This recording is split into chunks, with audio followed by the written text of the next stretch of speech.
So I want to talk about, you probably remember from, I'm starting, but I don't know if you're ready. Are we ready? Okay. So from last week, you might remember that I ended up debating a guy who was boasting, oh, all the churches are closing, all the churches are empty, all the mosques are full. We went backwards and forwards, me trying to get him to think rationally, and he was unable to do so. So I want to put to bed this argument once and for all, and I'm going to try and show you why I was pointing out to him it's about how many churches you have per capita. So I'm going to show you what I mean by that. So using information taken from, granted it is a little bit out of date, but it establishes the principle, even if the numbers might now need to be refined. So using the English Church Census of 2005, here's what we found in that census. There are 16,247 Anglican churches with an average congregation of 54.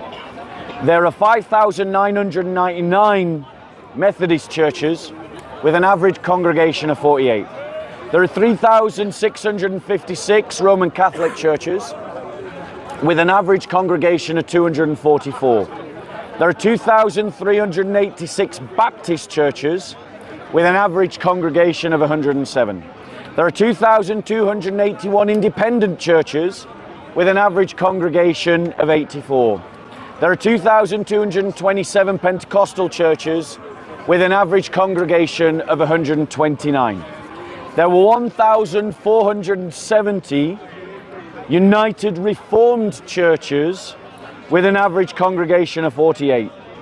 There are 1,307 new churches with an average congregation of 140. There are 317 churches that are Orthodox with an average congregation of 81. And there's 1,611 churches of other descriptions with an average congregation of 63. Right, guys. That's from 2005.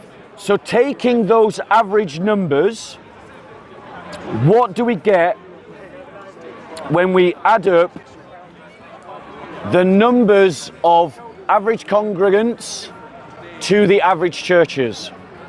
We get these numbers. Now, I can't remember, I'm just going to give you the numbers. Starts off with the Anglicans and it works through the Methodists, the United Reformed, the Roman Catholic, the Orthodox. But these are the numbers. So 877,338 Anglicans, 287,952 Methodists. At this point, I can't remember the order that I read them in from the list, so I'm just going to give the numbers. 892,064. Do you want to stick it on, bro? The next number, 255,302. 191,604.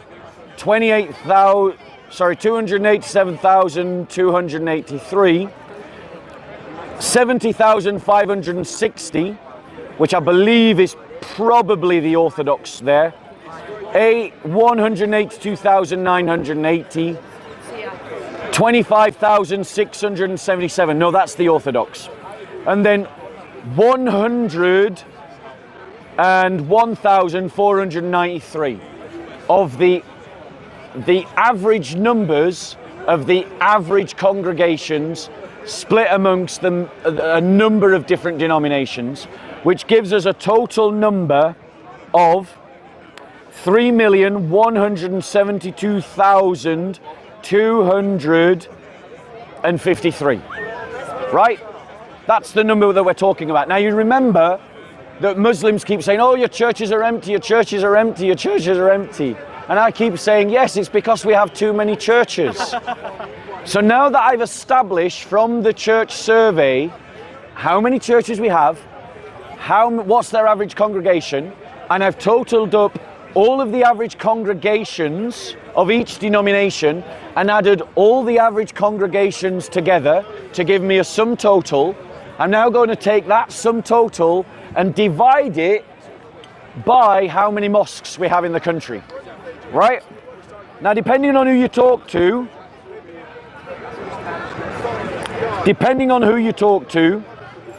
we have 4,000 mosques in this country. If we divide 3,172,253 people by 4,000 mosques, we end up with an average congregation of 793 people per church. You couldn't go into a church that has 793 people and say that the church is empty. So in other words, I am right and the Muslims are wrong. But that's not the only number, because there is no agreed upon figure for how many mosques there are. 4,000 is the higher number. Some say it's 3,400. So let's divide 3,172,253 people by 3,400 mosques. And you get an average congregation of 933 people per church. However, the official number of mosques that we have, i.e. the ones agreed on paper, is actually 1,400.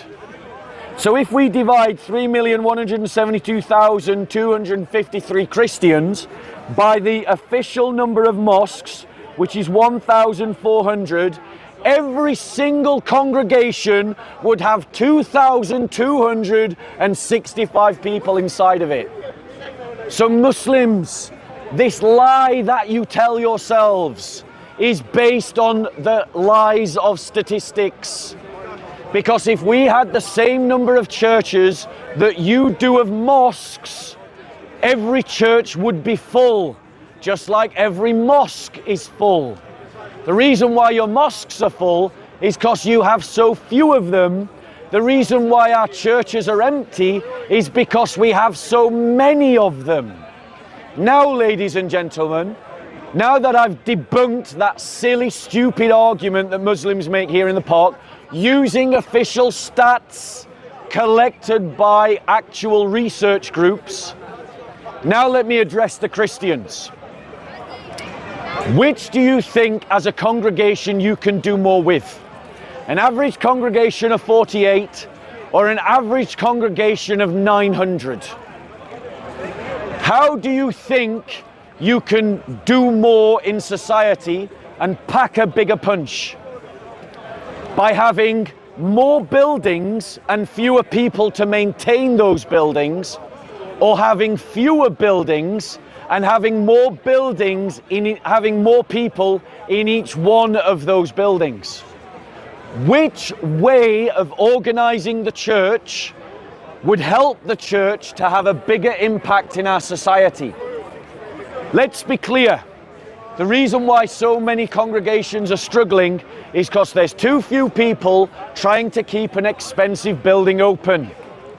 If we sold our buildings and used that money to consolidate our communities into smaller geographical areas that worshipped in fewer buildings, there would be more Christians gathered together per capita, which would mean that those Christians would then be better organizing their resources, their time and their energies, and would be able to make a bigger impact on our society. You Christians always desire making a bigger impact, but you're not willing to reform your institutions in such a way to do so. So let me ask you this question, guys, Christians. Let me ask you a question, Christians, and then I'll take questions, guys. Don't worry, you'll get an opportunity. Which kind of church do you want to belong to? A church that has 128 people in it, or a church that has 2,265 people in it? I've shown you statistically and sociologically how you can have more churches, fewer churches, but with more Christians who are then able to do more. Establishing buildings has become an obsession amongst too many church leaders. Maintaining buildings has become an obsession. amongst too many church leaders. The order of the day for the Christian is not build another building. The order of the day for the Christian is consolidation, consolidation, consolidation. Consolidation of our buildings, consolidation of our projects and enterprises, consolidation of our community geographically. When we consolidate in those three ways, we will be able to make a bigger impact. Proof is in the pudding. Muslims are consolidated communities, and yet everyone feels that they get a bigger say in our society than we do. It's not strictly true, but it feels that way because we all recognize the state tiptoeing around the Muslims. Why does the state tiptoe around Muslims? Because your average mosque has thousands of people in it, and that is why the Muslims dominate a certain area. Churches can operate like that as well. That, combined with a better structure, a better organization. These aren't the only things that make the church weak, and I'm landing, so soon I'll be taking your questions. These aren't the only things that are making the church weak. So I'm going to list what else is making the church weak. And these are the kinds of conversations that we as Christians must be having with ourselves. And we must be militants about and activists about, is that we have visionless leadership that is uninspiring in the church, that cannot galvanize us or mobilize us to any particular cause. Our fellowships, weak and diminished as they are, despite their weaknesses, continue to act like silos, cut off from other fellowships around them, which means that they can't do better. We need to end that division. We need to aspire to better leadership. Too many Christians and too many Christian leaders accept the Enlightenment ideology. They accept too much of liberalism and think that it's Christianity. If you're trying to fight Christianity in the terms of liberal secularism, you're fighting with one foot in quicksand. We have to reject the Enlightenment and refashion ourselves and form ourselves entirely upon a Christian identity. The spirituality of the church is too effeminized. Too many of our congregations only emphasize the feminine values and feminine practices. There's nothing wrong with femininity in the church. 50% of the church should be female. But if you don't give space to a masculine spirituality, the men will not find a home in your churches. We also have poor evangelism. Too many Christians think that by standing on a street corner and shouting at people, that they have evangelized. And that if they shout hard and long about Jesus Christ dying on the cross and rising from the dead, that that's going to convince people. That's terrible evangelism. The world that we live in follows a religion of this world and of this life. And we must win the arguments about this world and this life from within a Christian identity before we can earn the right to talk about the Trinity or the crucifixion or the incarnation. And in my experience, when you win that argument, the liberal secularist will accept the doctrine without even arguing about it. And you don't need to shout at people to do good evangelism. It's got to be communicative, it's got to be dialogue, it's got to be relational, it's got to be conversational. So set up a stall and start talking to people. I'm nearly finishing. And finally, as I've already identified, we've organized our institutions in a way that actually makes them weak. What we need to do is organize our institutions in such a way as to make them strong. And that also includes allowing men to organize themselves in such a way as to become activists and defenders of the church. Okay, what's your question or comment? Would you agree that Christianity kind of used to weaken some countries worldwide, like Africa, for example. You see what's going on in Niger. Most of the people there are Christians now. So in the French-speaking African countries, because they all become Christians, it seems like the people have kind of gone weak. Anything the West tell them, they do. Whereas when you look at the Muslim countries who hasn't adopted this Christian doctrine, the West can't penetrate their way. So let me answer that point. It's entirely wrong. I'll give you an example. Poland and Hungary are rejecting the Western way and they are Christian. Slovakia is rejecting the Western way and they are Christian. Russia is rejecting the Western way and they are Christian. Uganda is rejecting the Western way and they are Christian. Kenya is rejecting the Western way and they are Christian. So the reality is, I'm replying to your point. So the reality is that Christianity, it isn't that Christianity makes you weak. It is the absence of following Christianity that makes you weak. So insofar as a society, whatever it may be, whichever country you point to as your example, insofar as they don't practice Christianity, but they do practice liberalism, they are going to be weak to Western penetration, because the West is liberal. And if you adopt Western liberal values, you're going to not be able to resist Western penetration. But as Poland and Hungary and Uganda demonstrate, that the more you adopt Christian values, the more you can reject the Western way of doing things. So your thesis is based on faulty information and it doesn't have enough data points for it to be true. When you look at other data points outside of the scope that you're thinking, you actually identify that the real question is not whether you're adopting Christianity. Sorry, the real question is how much Christianity are you adopting? The more Christianity you adopt, the more of Western way of life, liberalism you reject. The less Christianity you adopt, the more Western liberalism pushes in. So would you say the UK is not really a Christian country? We call it Christian country, but right. So I'll address that point. So the answer to your question is yes, the UK is not a Christian country. But also I want to point out some other information, some other data points to you. The fact is, Islam is not immune from liberalization. Tunisia has liberalized. Like, I know Muslims who come from Tunisia, they're saying that it's not a Muslim country anymore. Morocco has liberalized. I know Muslims that are saying Morocco is not a Muslim country anymore. Saudi Arabia is liberalizing. Like, the reality is Islam requires a caliphate. No Muslim state, apart from Afghanistan, wants a caliphate. Sudan, North Sudan, quite recently rejected Sharia law and said, we're giving up on Sharia law as the basis of our legal system.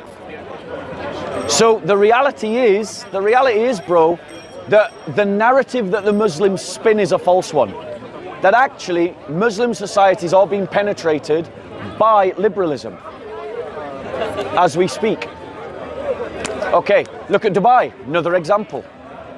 Any other questions or comments? Yeah, you had a heckle, now what's your question? I forgot me, yeah. Actually, basically. So what's your question? Yeah, no, I don't have question, but you talk about Christianity. I was talking with him, Christianity is finished actually. All the churches are empty. There is nobody. There you go. So literally, the idiot who was stood here, who didn't bother to listen to the entire presentation, has just repeated the claim that all the churches are empty, and I just demonstrated that if the Christian community had the same number of mosques, every single church would have 2,200 people inside of it. The problem for the Christians is not that there aren't a lot of Christians. The problem for the Christians is we're too spread out. And what we need to do is to consolidate. You know the next time you want to ask a question, bro, it would do you well to actually listen to what was presented before you talk, because now you look like a total plonker. Exactly. Any other questions? Can I say something? No, I want to take questions or comments. Right, go on, what's your question? What's your question? What's your question? Okay, I didn't hear all what you said, if you want the gist of it. Yeah. I was just thinking what Jesus said. He said, I will build my church and nothing shall stop it. Nothing. Yeah. Islam, Yeah. well, Yeah. nothing. Yeah. Satan. Right. So let me address that point. Because, brother, with the greatest of respect, what you're doing is something that lots of Christians do. I agree with the theological principle that nothing is going to stop the church. I say that all the time. But that doesn't mean that we can't think about how we do things. And how we do things is based upon using wisdom and pragmatism. And so if we're finding that one way of organizing our church structures is making us weak, we don't need to say that because Jesus promised that the church could never be stopped, that therefore we don't have to, or we can't do anything different. If we know that something's not working, let's change it. And the way that we're organizing churches is not working. Yeah? Guys, can I ask a favor? Since you're not interested in what I'm doing, could you go and have your talk somewhere else? Right, well, get involved in what I'm doing. No, you want to talk to them. Right, well, talk to me, bro. I did, but you said no. Yeah, because you wanted to talk to them. Go on, what's your question? I'm doing questions and comments. Something you I responded know, to. I'm Jesus follower. I'm Yeah. born in Jesus. Thanks be to God. Okay. Any other question? Go on, bro. It's a more of a statement. A packed church or a packed mosque don't determine whether the people are following that religion. So although you see empty churches, you might see packed mosques, it doesn't mean everyone's really authentic Muslims. Yeah, so let me bounce on that. Because this is a really good point. And it also is another destroyer of silly boy's argument over there. Right? Remember the plonker who said your churches are empty? Well, empty churches and full mosques actually have no bearing at all about what is true. During the communist period, the communists could pack stadiums with thousands and tens of thousands of people. Does that mean communism's true? The Nazis during the Nazi period could fill huge stadiums full of thousands of people. Does that mean Nazism's true? So the reality is that the number of people that go inside a building has no bearing at all about what is true. But the point that I'm making, I'm not trying to say if we've got full churches it proves Christianity true. I'm trying to point out to us that there is a way that we can make ourselves stronger. And it is about consolidation. Consolidation of our buildings, consolidations of our projects and enterprises, and consolidation of our resources. And when we consolidate, the church will be stronger.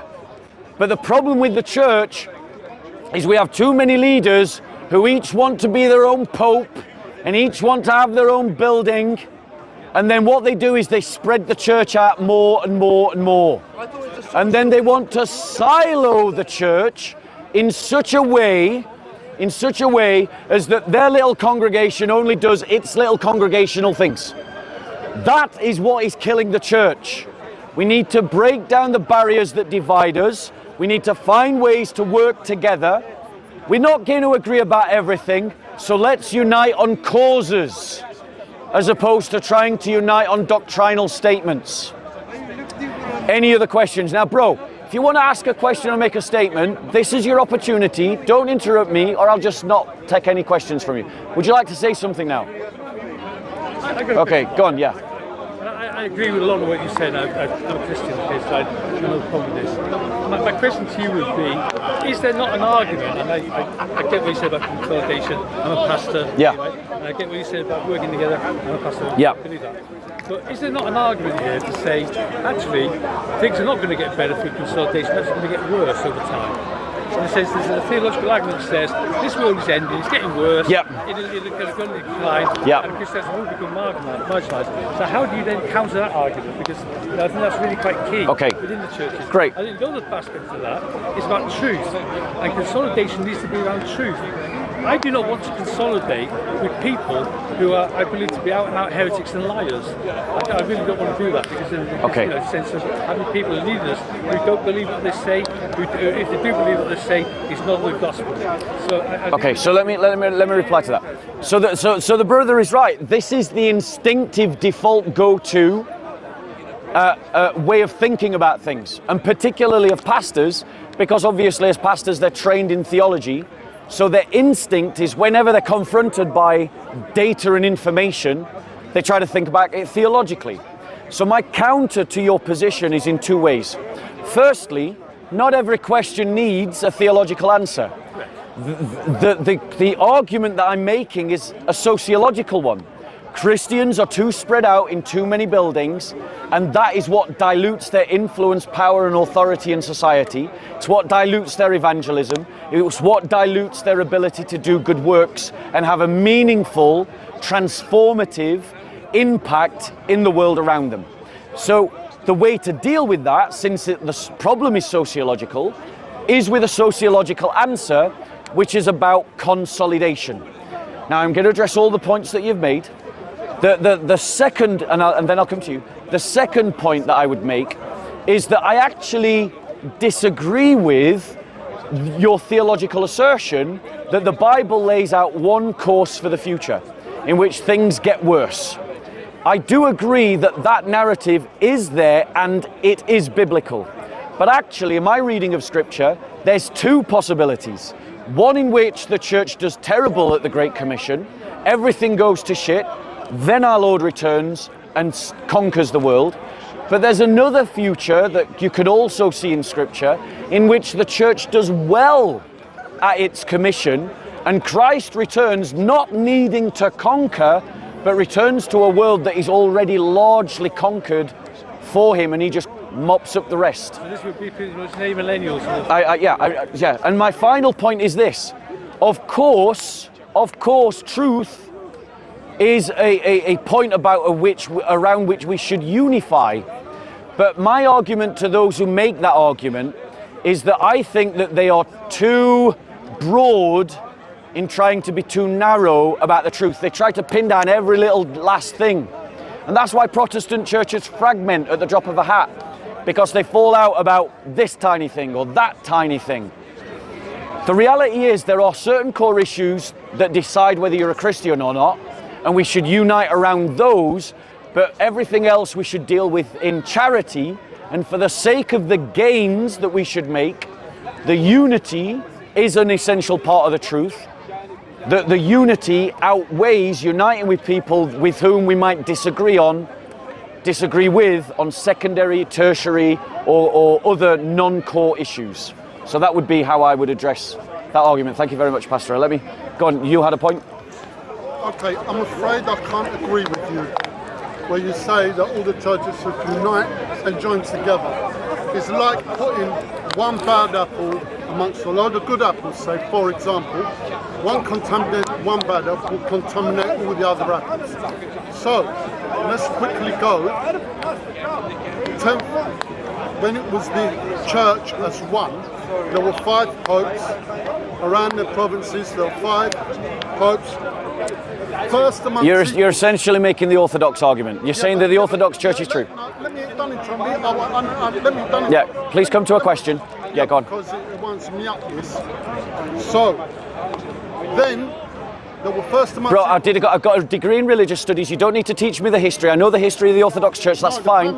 What's your question, please? People that are listening, and I want them to. There's not a question. I'm just taking my point because I disagree. Okay, so you're saying that the Orthodox Church is the historical church. And you won't let me speak. Do you want to let me speak? Yeah, but I please. won't be less than 1 minute. Deal. Go for it. So these 5 popes in their regions that were first amongst equals. There's no one pope above the other. So 1054, the Roman Church in Rome, the Pope wanted to introduce the new thing He wanted to be head of all the churches. So you know what was before the Roman Church? So then Go on, make. they introduced the Philoque, they introduced many things. So they had to separate. Otherwise you're going to contaminate the original one church. You're talking about the schism. So then what happened? Okay, so I get the history, bro. So yeah, we said 1 minute, I've still got 35 seconds left. No, you haven't. You've used a minute. No, so then you've got the Protestants like Calvin and Luther attacking the Protestants. Okay, so let me address. Attacking So let me address that not argument. coming back home to the original church. Let me address You that threw argument. The baby out with the bathwater. Let me address the argument. So, Come back to so the let me original church address the and argument. not contaminate So let me everyone. address the argument. The argument is essentially the Orthodox Church is the true church. Everyone should come back to the Orthodox Church.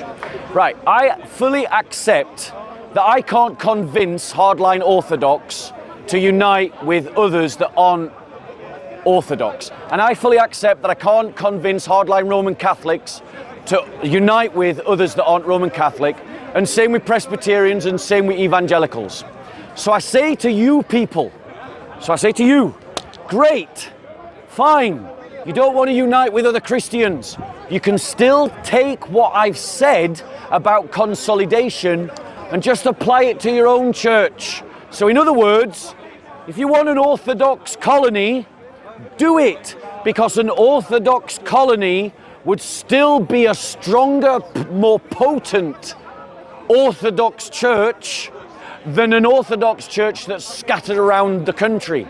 Same with the Presbyterians, same with the Evangelicals, same with the Roman Catholics. If you're a hardline sectarian and you think to yourself, well, I don't want to unite with those other Christians, fine, great, run with where you are, but my argument still stands. You just apply it to yourselves, because the reality is that a consolidated Orthodox church in one geographical area with fewer buildings but more people in each building will still be a stronger Orthodox church than an Orthodox church that's spread out over everywhere. So there you go. Go on. He beat you by a second. Go on. You mentioned like the polarisation, and you said you believe that you can't be one church. Do you think that the Apostles' Creed is like a fundamental basis to that, and everyone that has that as their root cause could be the ones that accept it as the united church? Yes, so the Apostles' Creed is definitely one of the symbols, one of the totems upon which Christians can unite.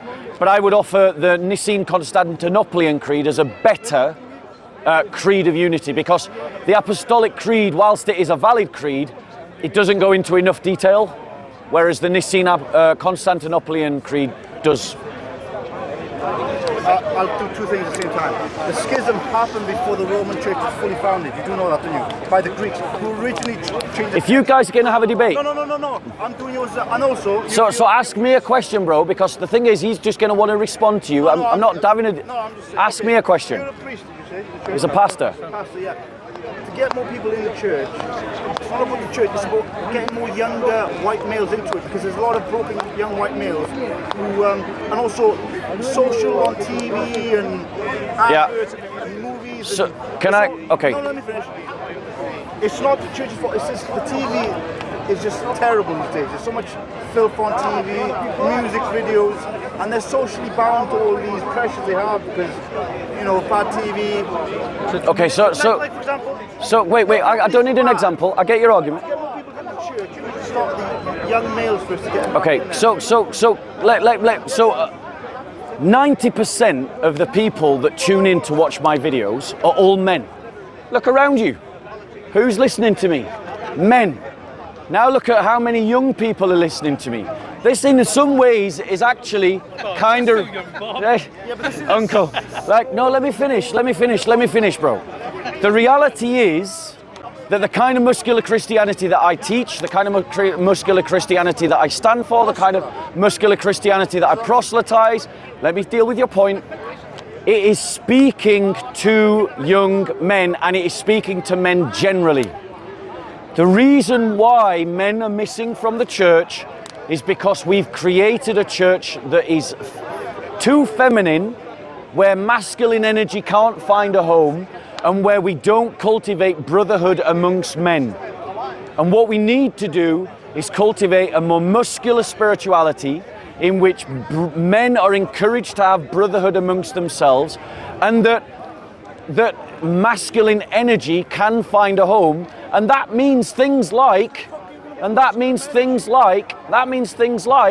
teaching men that there's a good side and a bad side, there are good guys and bad guys, and we're the good sides and we're going to go against the bad guys, and giving them a sense of competition, calling them to rise up to responsibility, to take on the mantle of responsibility, teaching them about virtue and truth, because men respond to a challenge. So we offer them challenges for them to rise to. And when we teach that kind of spirituality, and when we allow that kind of spirituality to give birth to things, men will begin to find homes in churches. That's why, as a religious studies student, I can tell you that the churches that, for instance, do evangelism a lot as a big part of their religious life, or are very clear about making very clear commitments that are expected by congregations, those churches have more men inside them. That's not my problem. That is not my problem. Church is a church. That's not my problem. You need to maybe read a dictionary. Go on, bro. I mean, if we look at the early church, Yeah. when the Roman Empire were killing Christians just because they were Christians. They were still Hebrews back then, you know. Hold on. Yeah. They were all, Yeah. No, don't let him capture your question. the Ask early your church question. was all Jewish. That's correct, yes. Anyway, so the early church grew, even though the Roman Empire, well, most of the emperors were against it, and it was a crime of execution. They used them to make power. Anyway, but it couldn't stop it. Half the Roman Empire by the 4th century were Christian. Yeah. That's what they changed it. They changed Despite the persecution. But what I'm saying is that, do you think the church today would benefit from following Paul's teachings in his letter to the Corinthians regarding men in the church? Yes. So to answer your question, of course, as a Christian, I'm going to affirm the idea that the church should follow Paul's teaching. Like, of course they should. But let me. But I need to correct some of your history, right? Correction number one is that if you actually read the book of Acts, yes, the church was more born amongst the Jews, but the first church almost immediately became Gentile as well. There were Gentiles in the church. Yes. So the Gentiles also entered into the church. I'm answering his question, not your comments. Wait your turn, right? So that's the first correction. Second correction is it wasn't the case that all the emperors persecuted the church. Actually, Roman persecution of the church was sporadic, inconsistent, and diverse in terms of where it happened geographically and to what potency it happened. Though some of the worst persecutors were Diocletian, for instance. He was one of the worst. However, Nero, when he persecuted the church, he only persecuted the church in Rome. Christians in Carthage weren't being persecuted at the time of Nero. So the point is, Christians have created a romanticized sense of their own history, and we're drawing the wrong lessons from that romanticized sense of our own history. We need to draw the right lessons from the right history. So let me explain one of the reasons why the church successfully converted the Roman Empire. That's the other way around. The reason why it did so was because in a world where there was no welfare, there was no social security system, the church organized itself so well to look after its own people that it was then able, through that organization, to look after everyone else's people. And when it did that, everybody wanted to be a part of the church. And that's how the church grew in Rome. So likewise, the church today should organize itself in such a way that we are properly looking after the needs of our own people. And when we are looking after the needs of our own people in this society, which are similar needs to everyone else, eventually the church will earn the reputation that if you want this need addressed, where do you go? You go to the church. That's how we win. Right, any other questions? Pastor first is older than you, then you. I'll take you first, right? All right, go on. Okay, so when I was in Israel a couple of days ago, which was lovely, I mentioned to my dad about how it says in the Bible that there is 1 Timothy 2:5. It mentions there is one mediator between man God. Yeah. And then it says that is Jesus Christ. And I told him that. So we shouldn't be accepting Mary as a mediator between the two. But he said, Yeah. no, I like praying to Mary. Do you know if anyone I can convince him that Mary isn't someone that is a mediator? Right. So let's get this clear, right? The Bible is true. Jesus Christ is the one mediator between man and God, right? That's very clear. But the problem is, bro, you got to listen to the question. The problem is, bro, that both you and your father have made the same mistake. I'm not a Roman Catholic, but the Roman Catholic Church doesn't teach that Mary is a mediator between man and God in the way Jesus is. The Roman Catholic Church teaches that Mary offers her prayers to Jesus, and Jesus alone offers his prayers to the Father. So both you and your father don't actually understand what the Catechism teaches. Mary is no more a mediator to God than you are if I ask you to pray for me. You don't pray to me in the same way that Jesus does before the Father. You offer your prayers up to the Father through Jesus, and that is exactly what Mary does. So both you and your father have made the same mistake and should actually bother to read the Catechism before you debate it. Any other questions, ladies and gentlemen? Pastor, yeah. I did have one, Bob. Just quickly, is it not the point? I mean, I understand what you said about the need for consolidation and coming together. I've yet to see churches where they come together and thrive. I mean, what I've seen is churches come together and actually over time sort of split for various reasons about sort of kind of conflicts over many different things. So I'm not always sure unless you actually change the heart of the people in terms of mission. One of the things that's actually missing maybe is that life-changing transformation encounter with Jesus Christ. In some ways, we've actually put Jesus out of the church. We've become almost kind of Christianity light. And if you actually sort of think about it, then is it not time to actually put Jesus back at the centre and his life, his mission, his power, all those kind of central gospel things to actually change people's lives? Yep. At the same time as you try to consolidate and all the rest of it. Yep. Consolidation alone really kind of really fits it, I think. Yeah. So in answer to your question, statistical evidence shows that when churches unite, it prolongs their life, right? The reality is that uniting churches do become stronger. That's why lots of liberal churches that are all dying manage to keep themselves plodding along because they unite and they give themselves another 50 years through the unification. Well, how about we do that from a position of strength rather than waiting till we're so broken that we then unite? Because the reality is when we unite, we do better. But you're right, it's got to be unity based upon Jesus, with Jesus at the centre. I mean, for me, that goes with that question.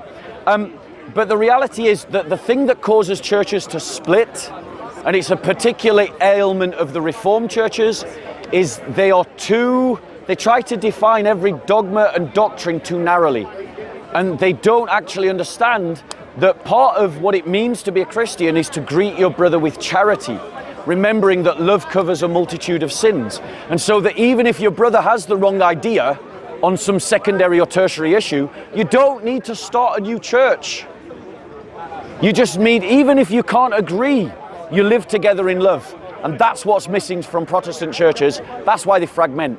But my arguments are totally sound. They're empirical. They are backed up by evidence. And the reality is, with respect, Pastor, it's the leadership of the church and the need for each pastor to think, well, I need my own building and my own congregation.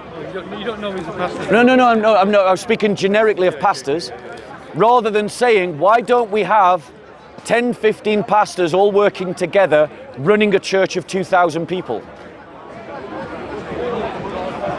and working as a team? Lots of pastors balk at that idea because they're no longer the top dog. They're just one of 20 working in a council. And actually, I think that is a better way of doing it.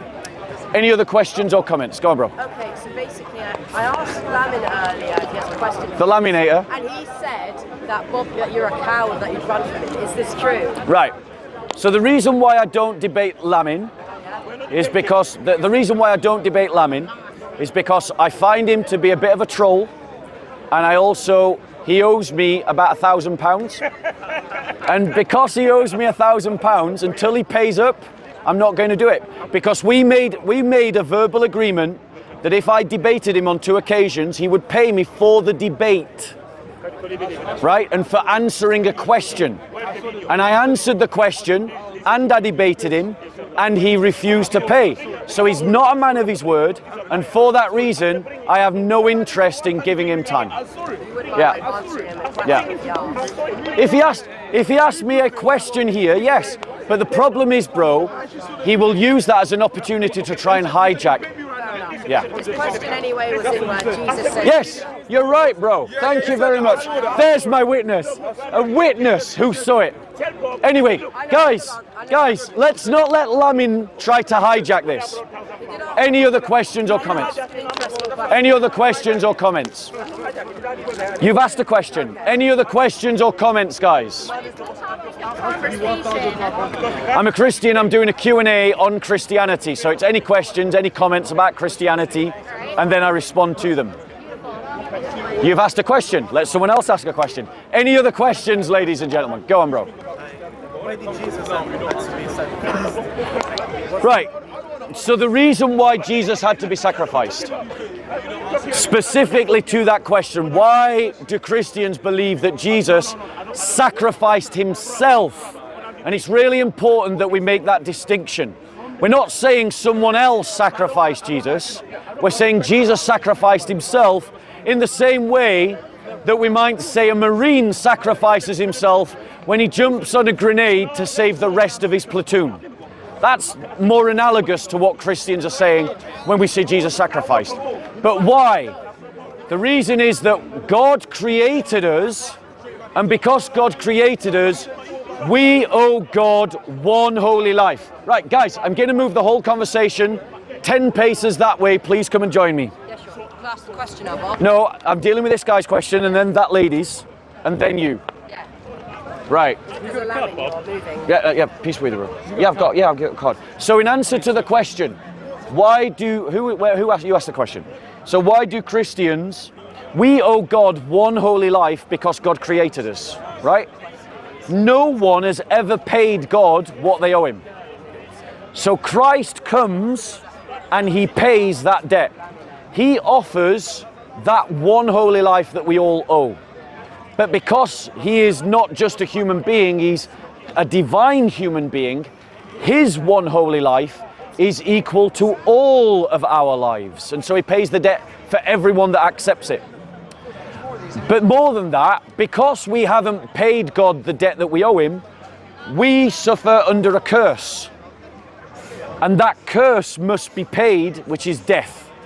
And so Christ takes the penalty of sin, he takes that death upon himself, and by conquering that death, he then conquers death itself, so that we who are in Christ might have life and share in his life. There you go. And the lady walked off. This is the point with modern people. No patience. Go on, bro. No, I said you, and I said lady, and then you. Go on. Okay, so he's not here right now, so he's not going to hijack it if you try answer. I'm only asking this because actually it was an interesting point. It's about how he told me to ask you that. Why does Jesus say he's, I think a servant in Acts 13:3, or the Lord's servant might not be well, but it's something to do with him being a servant. Do you know? Yes, of course. And brother, I want to encourage you to download the SOCO app. Oh, I have it. Right, download the SOCO app. And then when he quotes a verse, see if it's in the SOCO app and read it. Oh, yeah. Because I answer all of these questions. But basically the answer to the question is this, right? Christians believe that Christ took the form of a servant. So obviously if Christ takes the form of a servant, then the Bible is going to describe himself as a servant. Nothing about Christ being a servant contradicts the idea that Jesus is divine. Because the Trinity is that there is one God, Father, Son, and Holy Spirit, and the Son takes the form of a servant to the Father. So that doesn't contradict our belief. Muslims are just so bloody ignorant that they've never bothered to read a book because they're arrogant, that they can't even phrase a sensible question about Christianity. Their lack of education is not our problem. Their lack of education is their problem. So you simply need to point out to them what we believe and simply say to them, unless you can ask a question about what I actually believe, then, you know, you're not even talking to me. You're talking to a straw man Christianity. Any other questions or comments? Yes, go on, bro. It's going back to your comment about the church, and I agree. You know, there's too many differences amongst believers. But I read recently about the church in Philadelphia, which is in the Book of Revelation. Yeah. Can I read it out? Yes, please. So this is what it says. And to the angel of the church in Philadelphia, write these things. Saith he that is holy, he that is true, he that hath the key of David, he that openeth and no man shutteth, and shutteth that no man openeth. I know thy works, behold, I have set before thee an open door, and no man can shut it. For thou hast little strength. He's talking about the church now. Yep. Thou hast little strength, and hast kept my word, and hast not denied my name. Yeah. And then later on, he goes on to say that he loves this church. Yeah, this is the word of the Lord. Thanks be to God. By the way, when you hear the scriptures being read, like, you should thank God. Every time you hear the scripture being read, thank God. You know? So when you hear it in a congregation, which, brothers and sisters, right now this is a congregation, it's an informal congregation. So we just heard the word of the Lord being read. So to which at the end of the reading we should say thanks be to God. Because if we're not grateful to be able to hear the word of the Lord, when are we going to be grateful? So, okay, so do you want me to bounce off that verse, or have you got a question? It's an interesting thing, because this is the church that God loved. Yes. Jesus loved. Yes. And they were of little strength. Yes. Now, I wonder what you think about. Yeah. Okay. So, but what does it mean when when our Lord said to the church in Philadelphia, that it was of little strength? Well, it's obvious. They were of little sociological strength. They were of little political consequence. They were a tiny, tiny little congregation in an ocean of paganism in the middle of the Roman Empire. But the reality is, for us as Christians, God does not love us any less because we are small in number or great in number. The reality is, remember, that tiny church in Philippi that was of no great particular strength helped to conquer the Roman Empire, which means that our fellowships, no matter how weak they are, can once again conquer the liberal Western world. But the point is, and this actually backs up my argument, is that the church in Philippi was so small that when it says that there was a church in Philippi, it literally meant that there was a church in Philippi. In other words, they were consolidated geographically, they were consolidated sociologically, they were consolidated institutionally. And that is the way that we Christians gain the initiative again. We consolidate our institutions, consolidate our projects and enterprises, and we consolidate our resources by having fewer buildings and more people in them, more Christians living together so that we dominate the local area, so that it's our children going to the school, so that it's our parents sitting on the school governing board deciding what is and is not taught in the school, that it's our men who are being recruited to the local police force so that they are governing what is and is not permitted according to the law, that it's we make up the majority of the consumers deciding which businesses get boycotted and which businesses get started and supported. When we consolidate, we regain the initiative. So actually the Bible verse supports me.